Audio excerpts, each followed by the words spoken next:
কালারটা দেখতে অনেক সুন্দর হয়েছে, তাই না? দেখতে যেমন সুন্দর, খাইতেও অনেক মজা। আসসালামু আলাইকুম। তো আমরা দুধ নাড়ানাড়ি শুরু করে দিছি। দুধ নিয়ে চুলাতে বসাইছি, চুলাতে দিয়ে আগুনই নাই। তো পরে আগুন দিলাম, আগুন দিয়ে আবার চুলাতে বসাই দিলাম। আগুন ছাড়া কি দুধ রান্না হবে? দুধ কি আসলে রান্না করা যায়? আমরা আজকে পায়েস রান্না করবো।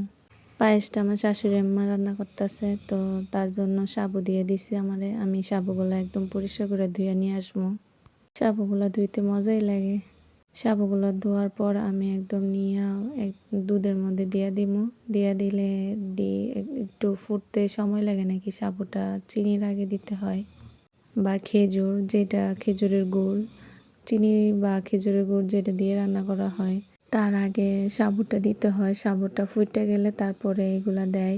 তো আমরা আজকে খেজুরের গুড় দিয়ে রান্না করতেছি। খেজুরের গুড় দিয়ে পায়েস রান্না করলে পায়েসটার স্বাদই অন্যরকম মজা হয়, অনেক দারুণ আসে, কালারটাও অনেক ভালো লাগে, খাইতেও অনেক মজা হয়। পায়েসে একে একে সব দেওয়া হয়ে গেছে, এলাচ, তেজপাতা, দারচিনি, তারপরে চিনি, সব কিছু দেওয়া হয়ে গেছে। এখন পায়েসের কালারটা দেখতে যেমন হয়েছে, খাইতেও তেমন মজা হয়েছে। আঙ্গুল চারটা চারটা খাইছে, অনেক মজা হয়েছে। আপনারাও খেজুরের গুড় দিয়ে পায়েস রান্না করে খাইন। আল্লাহ হাফেজ।